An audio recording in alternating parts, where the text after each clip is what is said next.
Hey, everybody, this is our pregame pulse. Some last minute thoughts on this big week 3 game between the Rams and 49ers. Probably a bigger game for the Rams than it is for the 49ers. But hey, it's rivalry week. This is a big game.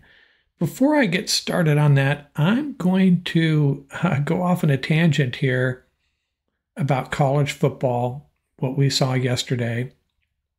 So, Missouri came into the weekend ranked 6th, 7th, 8th, depending on the poll, right?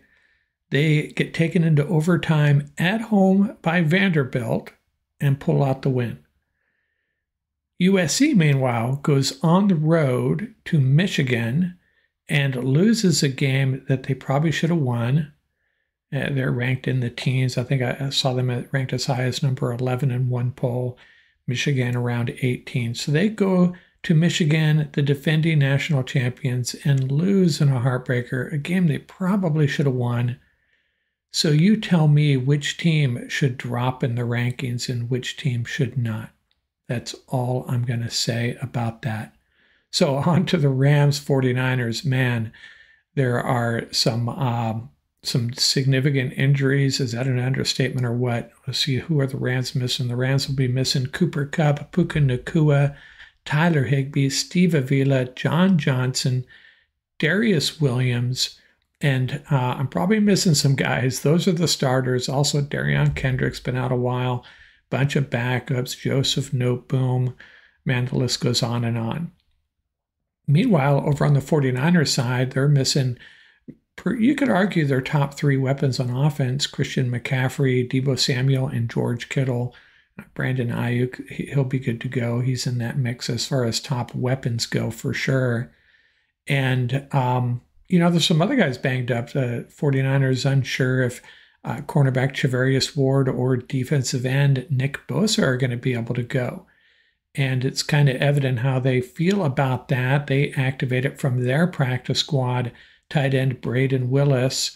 That's because of Kittle not being able to go. And Sam, oh man, bear with me on this name, Sam Okuya-Inonu, and that is probably due to the fact that Bosa may not be able to go.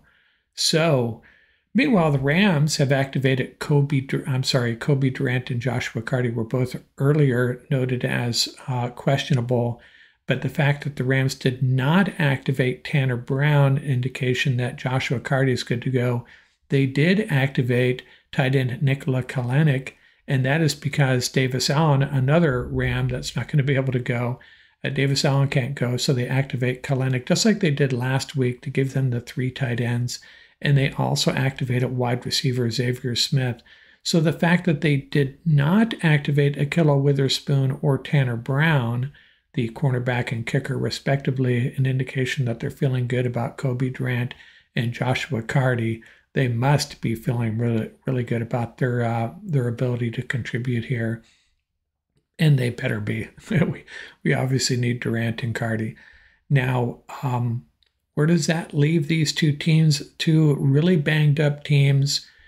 What's disappointing about the tight end situation for the Rams is we have been yearning for that 12 personnel, and I don't know if they're going to be able to do that. I think they still should. They still can. It just means that they're going to have to run Hunter Long and Colby Parkinson out there together with the lone backup, Kalanick. A little bit risky, but hey, I'm going to try to count how many times I see 2 tight ends out there. And the Rams obviously depleted wide receiver core. I don't know if Xavier Smith's going to be a contributor. Maybe in the return game, we'll see if we see that. But it's going to be about one of these wide receivers. Marcus Robinson, Tyler Johnson, Jordan Whittington would be my candidates. One of them really stepping up and having a big game. And Tutu Atwell, I'm sure he'll get some additional snaps, more than we typically see from him. They're going to have to, right? And Xavier Smith will probably be the emergency wide receiver. So Rams 49ers, we'll see who is inactive in a couple hours here. The point spread holding at 6.5. It had gotten up to 7.5. And I hear some sharps are in on the Rams in this one.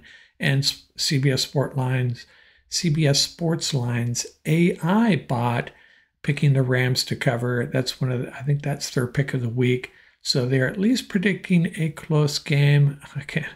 And man, I don't know if I can live through one of those, but like Rams 49ers at SoFi, a close game with a lot on the line for our Los Angeles Rams out here from Rams Up.